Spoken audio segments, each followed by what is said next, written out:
Have you ever wondered why some days just one careless word from someone is enough to throw you off balance, or why a small, unexpected setback can weigh down your entire day? Marcus Aurelius, the philosopher king of Rome, once wrote, "You always have the option of having no opinion." At first, it sounds simple, but when you think deeper, you realize this is one of the most liberating truths of life. Because so many of our negative emotions, anger, frustration, sadness, don't actually come from events themselves, but from how we choose to react to them. Think about it. How many times have you let something beyond your control, traffic, a criticism, even a dirty look, decide your mood for hours, maybe even an entire day? The truth is, those events have no power to ruin you. They only hold power if you hand it to them. The Stoics, Marcus Aurelius, Seneca, Epictetus, understood this thousands of years ago. They believed the outside world is neutral. It's only when we label, judge, and let ego take over that events turn into suffering. And let's be honest, who among us hasn't fallen into that trap? You're driving, someone cuts you off. Instantly, you think they disrespected me, and just like that, anger explodes, stealing your peace. But what if you change the story? What if you thought maybe they're rushing to the hospital? Maybe they simply didn't see me. Same event, different interpretation, and your peace remains intact. That's the heart of Stoic wisdom. No event is good or bad in itself. It's only your perception that decides how you feel. And anger. Remember, this doesn't just hurt others. It burns you from the inside. It clouds your clarity. It robs you of inner freedom. It makes you a slave to outside forces. You may think you're reacting to show strength, but in reality, you're letting someone else control you. Epictetus said it best. It's not what happens to you that matters, but how you react to it. This isn't just philosophy. It's a practical way to live. It gives you back the greatest power of all, the power to choose your response. So if you're tired of being trapped by anger, if you've ever felt caught in a spiral of negativity you couldn't escape, pause and ask yourself, am I giving my peace away to something outside my control? In this video, I want to share with you 9 Stoic principles to help you break free from the anger trap. Not dry theory, but practical tools that millions of people have used to reclaim peace and inner strength. Together, we'll explore each principle, how to separate events from your judgments, how to accept human imperfection, how to pause, let go quickly, and stay anchored in the present. Each principle is like a puzzle piece, and when you put them together, you'll have a complete map to a calmer, stronger, unshakable life. Now, I won't promise this journey will be easy. It takes discipline, practice, and honesty with yourself. But I can promise you this, it will be worth it. Because the reward isn't fake calm. It's not suppressing your emotions. The reward is true freedom.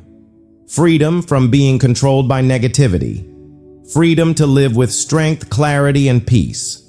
And you can start right now. When someone says something hurtful, you can choose not to react. When life tests you, you can choose to keep peace in your mind. That is true power. A power no one can take away from you.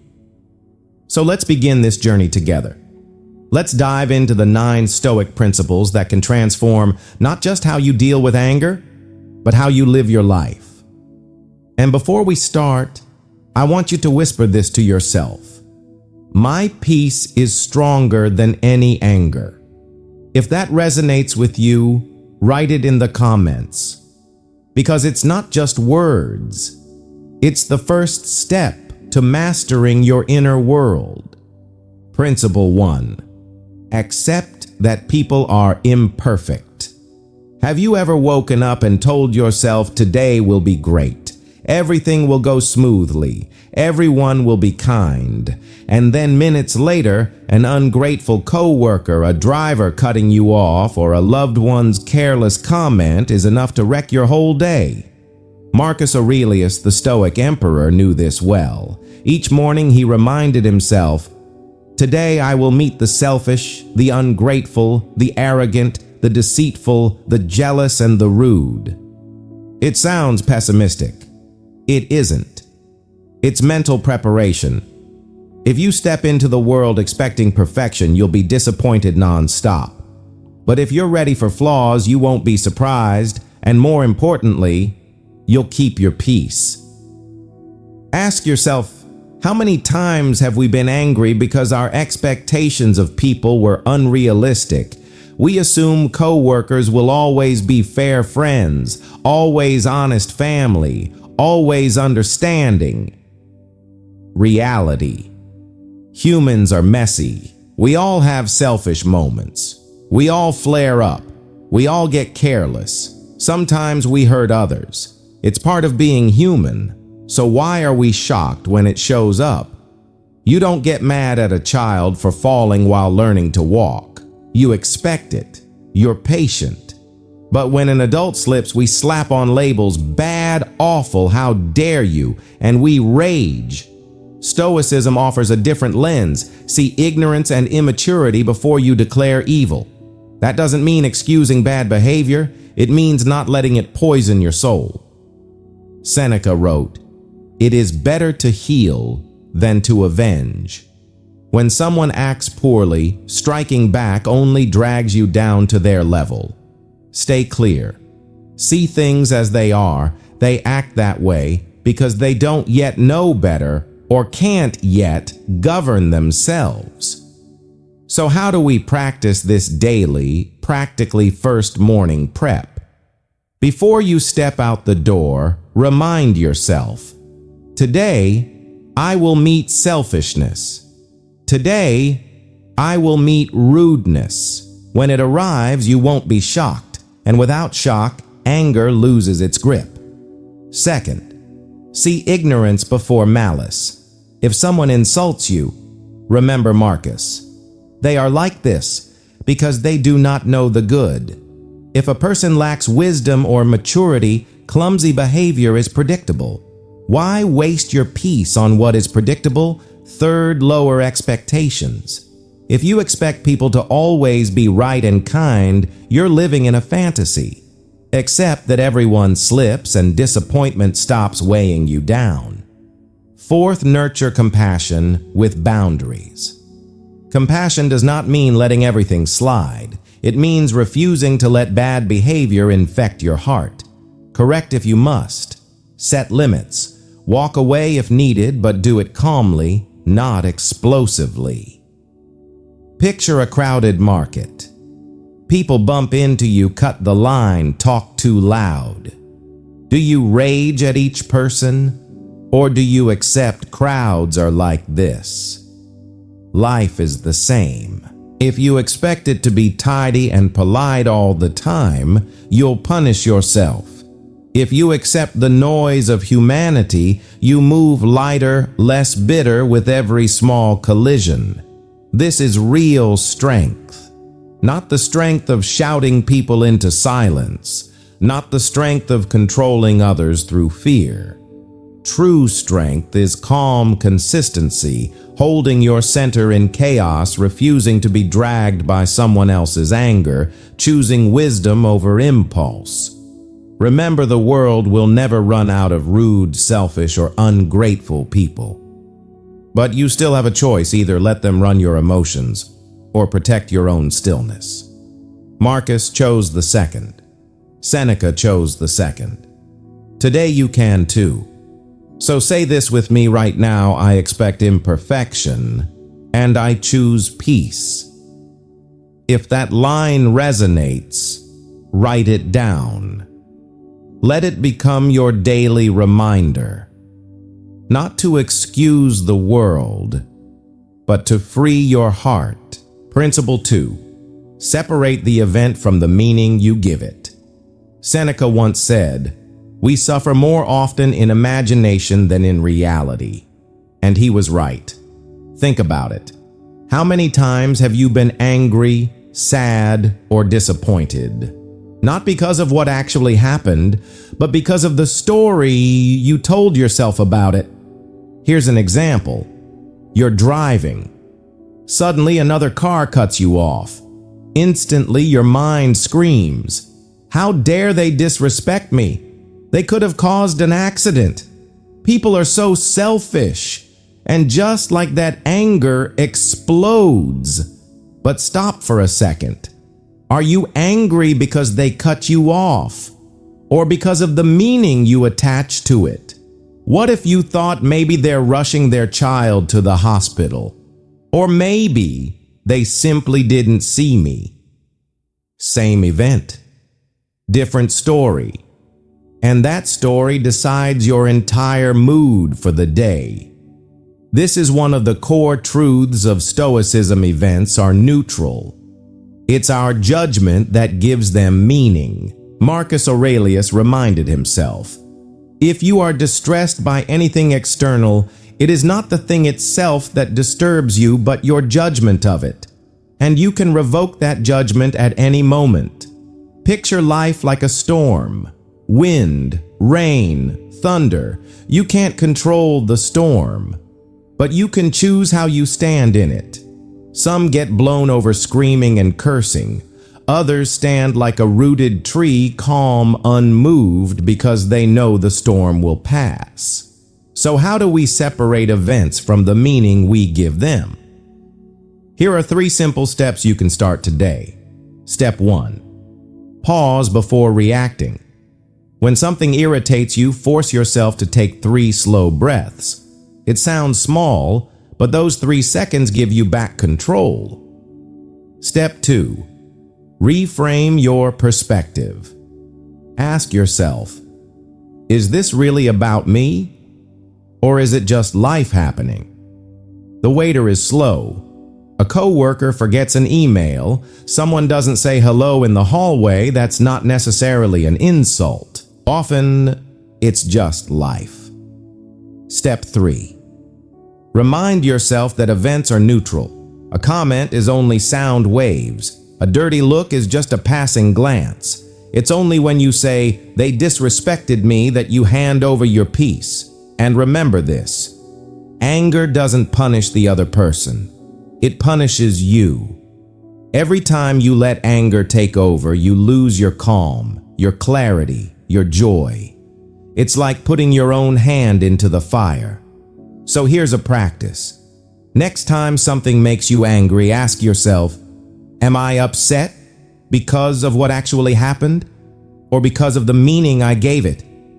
That one question is like a switch. It turns off the fire, and suddenly the situation feels lighter. Imagine yourself as a tree. The wind blows, the storm rages, but you remain steady because your roots are deep. The storm will pass. Your strength remains. That's what Stoicism teaches us.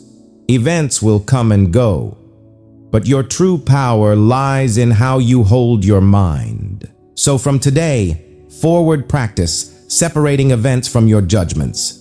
When you do, you won't just escape anger, you'll master your inner world. Say this with me: no one controls my peace but me. If that resonates with you, write it down. Let it be your daily reminder. No person, no event has the right to steal your calm unless you give it to them. Principle 3. Master the voice in your head. Have you ever noticed most of your anger, sadness, or anxiety doesn't come from the outside world at all? It comes from one place: the voice inside your head. Epictetus once said, "Men are disturbed not by things, but by the view which they take of them." In other words, it's not what happens that hurts us, it's the story we tell ourselves afterward.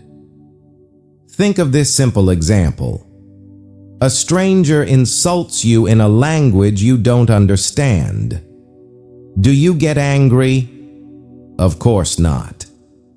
Because those words never enter your inner dialogue. But if the same insult is spoken in your own language, your mind immediately reacts. They disrespected me. They insulted me. And in that instant, the fire of anger ignites. Not because of reality, but because of the story you let play in your mind. That's the truth. Anger doesn't come from the event. It comes from the dialogue you allow inside yourself. If you don't pick up those words, they pass like the wind. But if you grab them, replay them, they burn your peace like a wildfire. So how do you master that voice? The Stoics gave us 3 powerful practices. First, catch the first thought. When anger rises, it always comes with a thought. They disrespected me. This is unfair. I can't take this anymore. The moment you notice it, pause and remind yourself, this is just a judgment, not the truth. Catching it early is like putting out a spark before it turns into a raging fire. Second, replace it with a Stoic truth. Don't let your mind spiral into, why me? Why does this always happen? Instead, replace it with something like, they act according to their nature, not mine. I control my response. That is my strength. By giving your mind a new script, you break the loop of anger and invite calm back in. Third, talk to yourself like a wise teacher, not a harsh enemy. Most people attack themselves. I'm so weak. I can't handle this. But if your best friend were hurting, would you speak to them that way, or would you gently guide them? Stay calm. See it differently. This anger isn't worth your peace. Why not speak to yourself the same way a wise mentor would? And here's how you can train that inner voice. The Stoics practiced daily reflection. Marcus Aurelius wrote his meditations not to publish, but to remind himself every day. You can do the same. Each evening, ask yourself, when did my inner voice betray me today? What story did I add that made things heavier? And tomorrow, how can I rewrite it? Think of your mind as a theater. If you let angry scripts run unchecked, they take over the stage. But if you rewrite the script with calm, with wisdom, anger has no role to play. And here's the beautiful part. Once you master your inner dialogue, you discover a new kind of freedom. No one can chain you with words. No event can drag you into chaos unless you allow it. Epictetus said it best. You may fetter my leg, but not even Zeus himself can overpower my choice. So from today, listen to that voice in your head. Ask yourself, what am I saying to myself right now? Are these words freeing me or imprisoning me?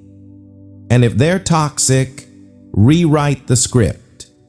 Say this with me. I master the voice in my head, and I choose peace.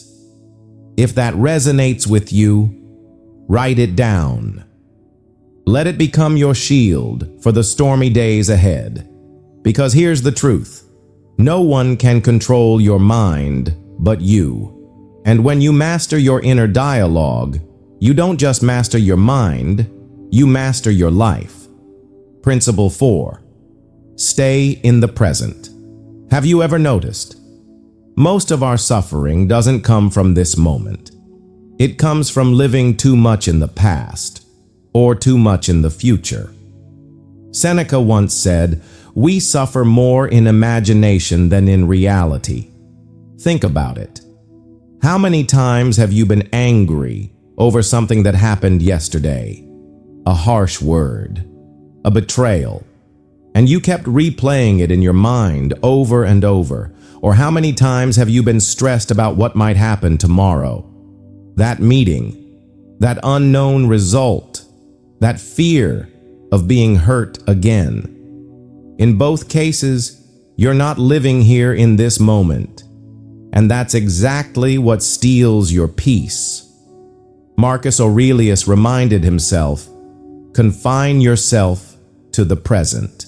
He knew true strength doesn't come from controlling the past. It doesn't come from fearing the future. It comes from right now, the only place you can choose your thoughts, your words, your actions. Ask yourself, when does anger rise? When your mind replays the past. He shouldn't have said that. She should have treated me better. Or when your mind jumps to the future. What if it happens again? What if I get betrayed? Neither is real. They're just memories or imagined stories inflated by your mind. The Stoics knew the present moment is the strongest medicine for anger, because the present is always neutral. A word is just a sound. An event is just a fragment of life.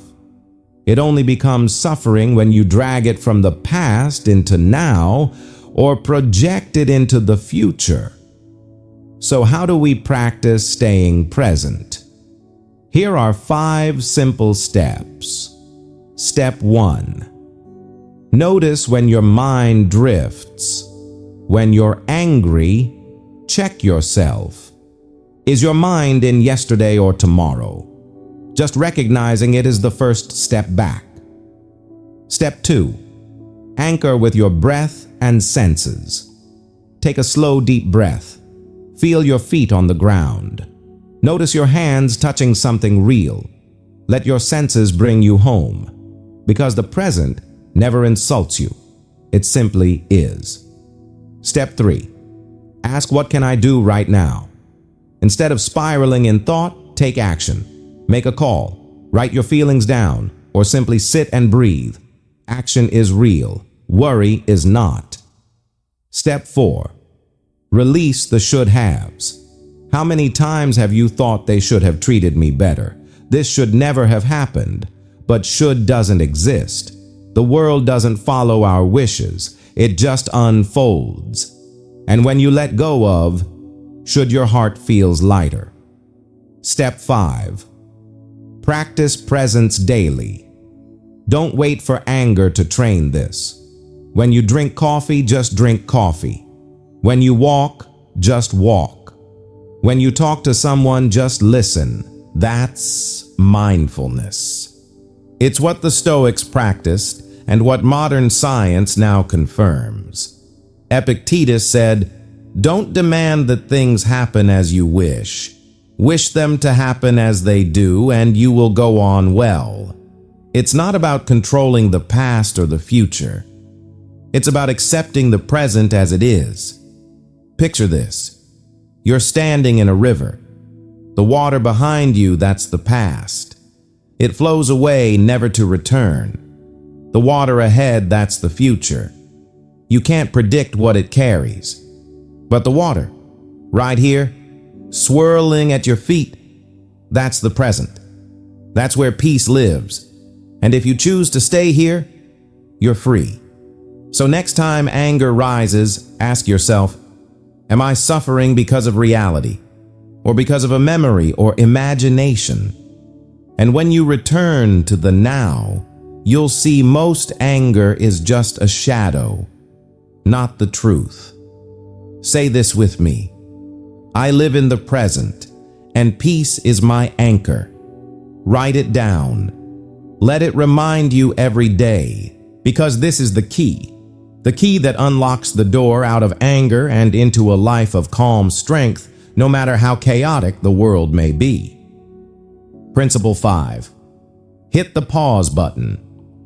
Have you ever said or done something in anger, and minutes later, hours later, or even years later, you still regretted it? Viktor Frankl, a man who survived the concentration camps, once said, "Between stimulus and response, there is a space. In that space is our power to choose our response. In our response lies our growth and our freedom. That space, that pause, is the key to inner freedom. Anger usually doesn't explode because of the event itself. It explodes because we react too quickly, too impulsively. Someone insults you, you snap back. A situation doesn't go your way, you blow up instantly. But here's the truth, that immediacy is what fuels the fire of anger. If you create even a few seconds of space, you take back control. Marcus Aurelius reminded himself, "You have power over your mind, not outside events. You can't control what others say, but you can control how you respond. And hitting the pause button is how you reclaim that power." Picture this. Someone insults you in front of a crowd. Your first instinct is to react, to defend yourself, to attack, or to shut down. But what if in that exact moment you paused just 3 slow breaths? And in those breaths, you remembered, "These words can't hurt me unless I allow them into my mind." In that pause, you refuse to be dragged into their storm. Or imagine you're stuck in traffic already late, and the car in front is crawling. Normally, you'd slam the horn curse under your breath and let frustration ruin your day. But if you pause, take one deep breath and whisper to yourself, "This is outside my control, but my peace is not you."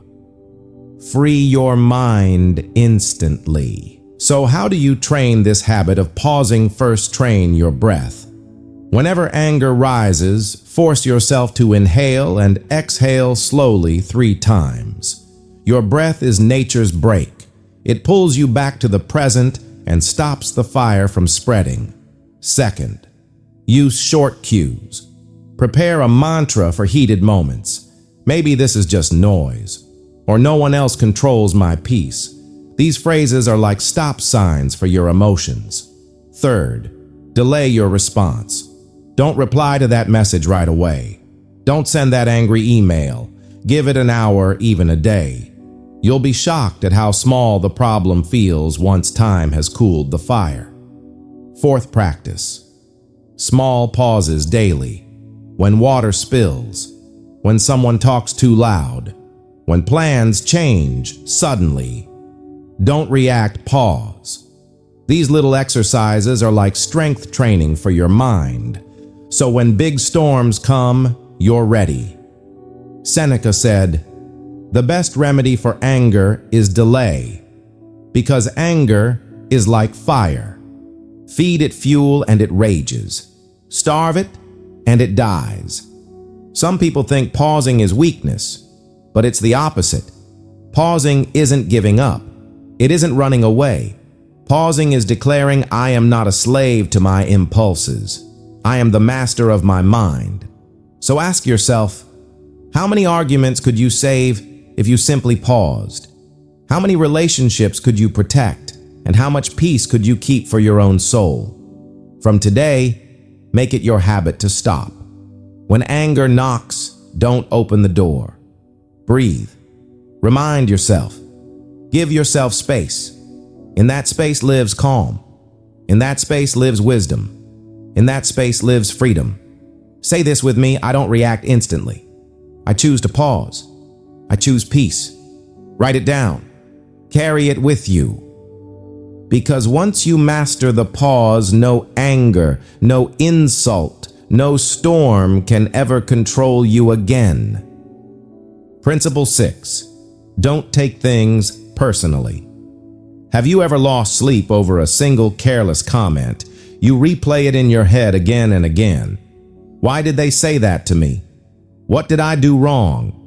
And the more you think about it, the angrier you feel, the more hurt you become. Epictetus, one of the great Stoic philosophers, pointed to a simple truth: an insult cannot harm you unless you choose to believe it. The words themselves carry no power unless you hand them the key to your mind. Here's the reality: insults, criticism, gossip. They rarely reveal anything about you. They reveal the soul of the person who spoke them. A bitter person spills bitterness. An insecure person spreads insecurity. Shake a cup filled with dirty water and only dirty water comes out. Words are the same, they expose what's inside them, not your true worth. Seneca once warned us, "The one who takes offense remembers it forever, and in doing so suffers twice, once from the insult itself, and again by replaying it endlessly in their mind." Think about it.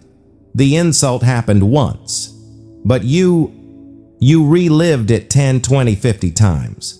So who is hurting you more? The other person or yourself? So how do we break free from this trap? Step 1. Redefine insults. Instead of, "They lowered my worth," say to yourself, "They just revealed who they are." Their words don't diminish you. They only expose their own bitterness, weakness, or lack of control. Step 2. Practice indifference. Imagine someone handing you a burning coal. If you refuse to take it, you can't get burned. It's the same with insults. If you don't pick them up, they simply fall to the ground powerless. Step 3. Separate your worth from opinions. Think of a diamond. If someone calls it trash, does it lose its value? Of course not. It's still rare, still shining. You are the same. Your value is not defined by their words, but by how you live the choices you make each day. Step 4. Learn the strength of silence. Sometimes reacting only proves that their words hit you. But silence says, "You don't have the power to disturb my peace." Silence unsettles them, but most importantly, it protects you. Marcus Aurelius wrote, "When someone blames or hates you, look into their soul. You'll realize there's no reason to be disturbed that they hold such an opinion of you." A wounded soul and anxious heart must fire arrows of words, but those arrows only pierce you if you stand still and let them. So remember this: don't take things personally. Not because you're weak, but because you're wise. The insult, the anger, the criticism, they are echoes of their inner world, not yours. They cannot touch you unless you invite them in. Now imagine this. If from today, you never took things personally again, how much lighter would life feel? How many moments of peace would return? How many storms would simply pass you by? You would become untouchable, not because the world has changed, but because you chose not to let it rule you. Say this with me: the words of others do not define my worth. I am calm. I am strong. I do not take things personally. Write it down. Let it be your invisible shield. A shield that lets you walk through a noisy, chaotic world while keeping your inner silence, your inner strength fully intact. Principle 7. Let go. Quickly. Have you ever found yourself still angry about something that happened days ago, maybe even years ago? A cruel word, an unfair action, a betrayal. The moment is long gone, yet you keep carrying it, letting it wound you again and again. Seneca once said, "Anger does us more harm than the injury that provoked it." Think about that. When someone hurts you, that's the first wound. But when you hold on to anger, when you replay it in your mind, you're the one giving yourself the second wound. And often the second wound cuts far deeper than the first. Many of us choose to hold on, clutching the burning coal of anger, thinking it will make the other person pay. But ask yourself, when you hold a glowing ember, who gets burned? Them or you? Anger is like poison. The longer you keep it inside, the more it seeps into your peace, your health, your joy. Marcus Aurelius reminded himself, "The best revenge is to be unlike the one who wronged you." If you cling to anger and hate, you become more like the very person who hurt you.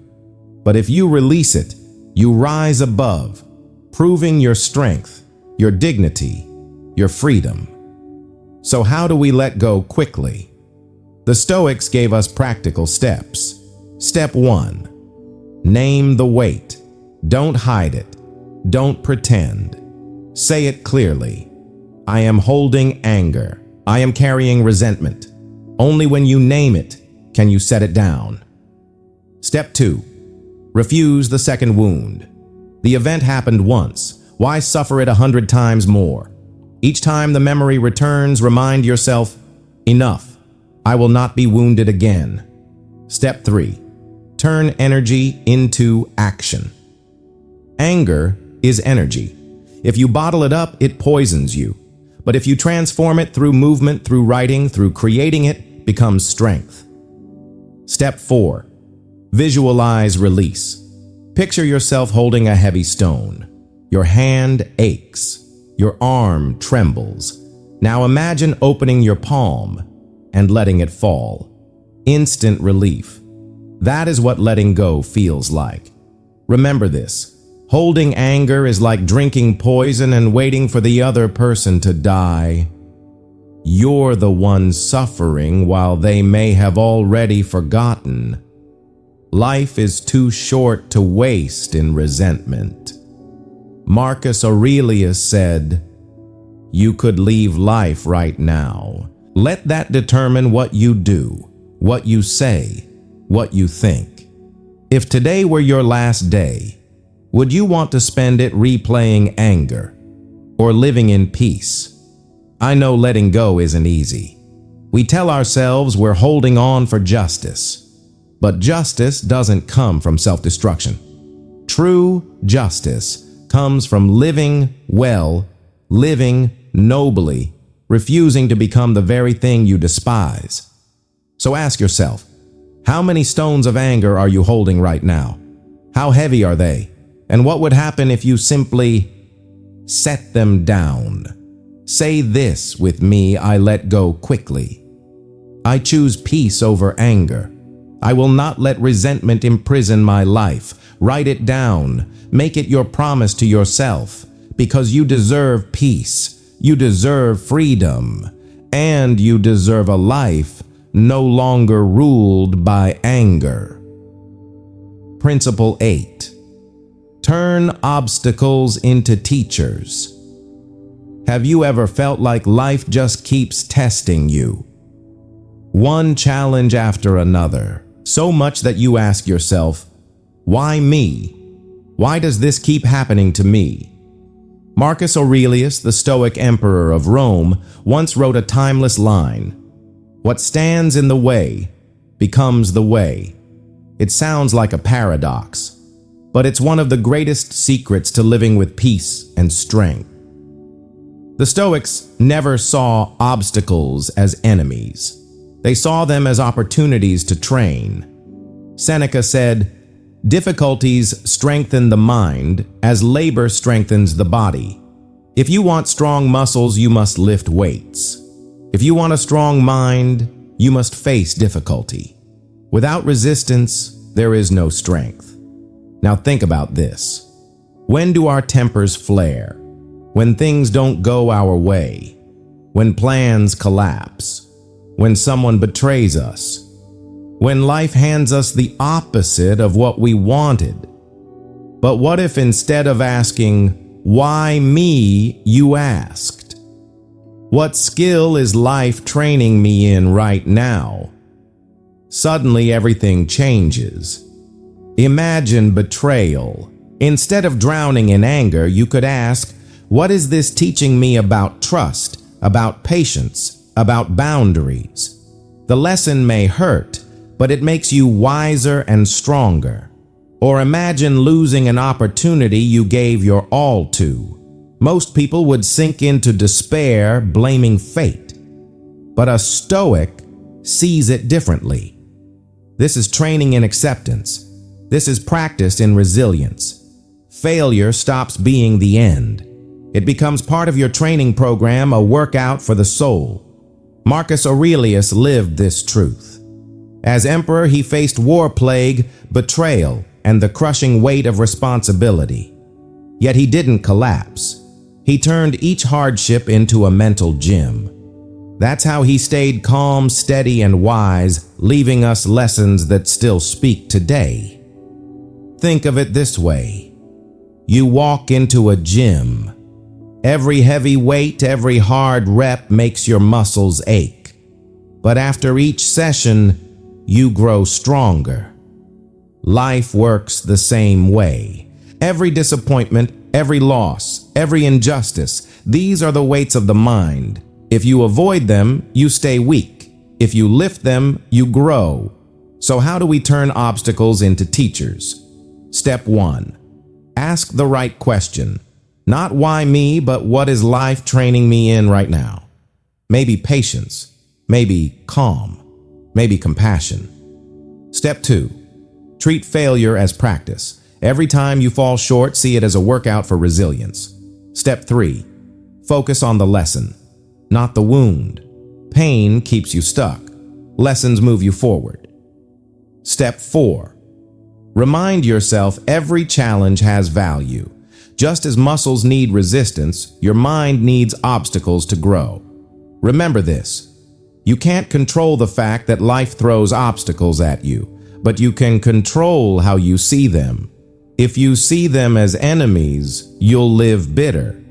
If you see them as teachers, you'll always gain something. The Stoics had a unique attitude. They didn't just endure obstacles.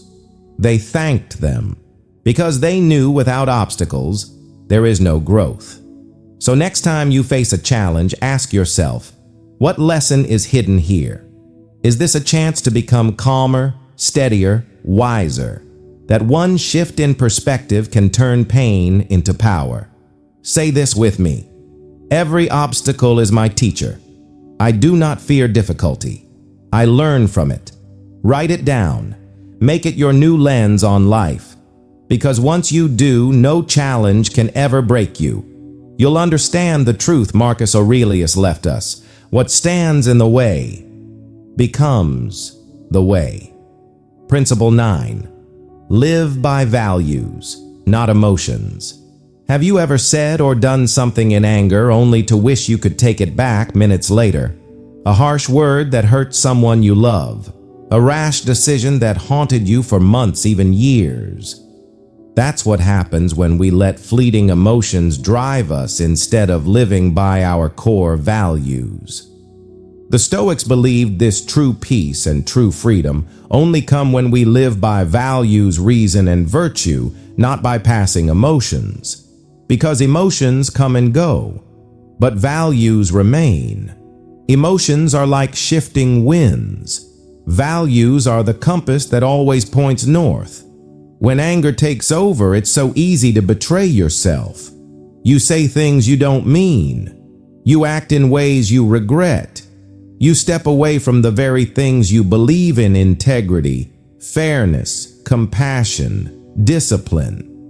But stop and ask yourself, if you anchor yourself in your deepest values, would anger still hold the same power?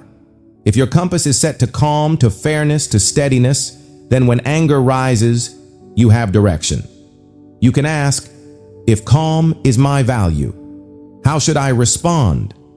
If fairness is my value, what should I do? Marcus Aurelius faced betrayal and injustice every day. Yet he never let emotions lead him. He returned to his values, integrity, compassion, discipline. And because of that, he stayed calm and clear-minded even in the darkest times. So how can we practice this today? Step 1. Define your top 3 values. Choose 3 pillars you want your life to rest on. For example, calm, fairness, steadiness, or integrity, compassion, discipline. These become your standard, your inner compass. Step 2. Ask in the heat of anger.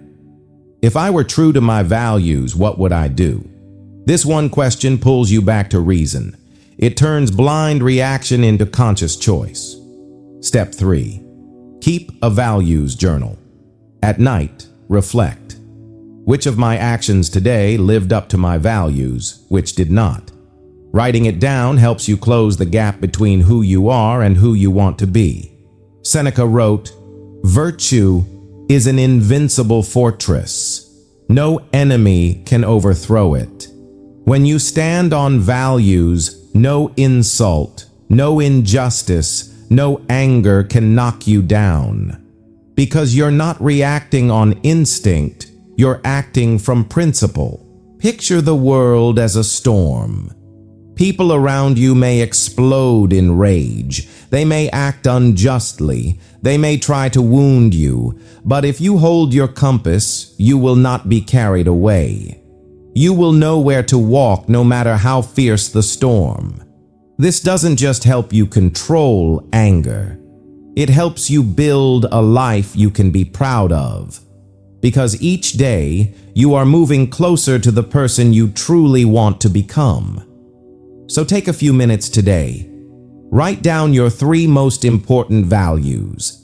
Put them where you can see them every day. And when anger comes, ask yourself, how would I act if I were faithful to this value?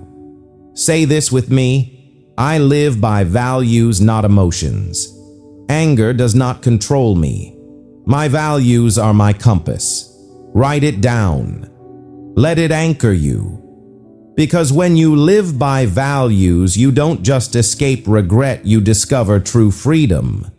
Not the false freedom of chasing every feeling, but the deep freedom of being guided by reason and virtue. Pause for a moment and imagine this. What if starting tomorrow, anger no longer controlled you? You'd speak with more calm. You'd make wiser decisions. And most importantly, you would no longer lose your peace over things that don't deserve it. Throughout this journey, we've explored 9 Stoic principles, 9 keys that unlock inner freedom and make you unshakable in the face of anger. Principle 1. Accept human imperfection. Expecting perfection only breeds disappointment. When you accept flaws, calm and compassion replace anger. Principle 2. Separate events from the meaning you attach.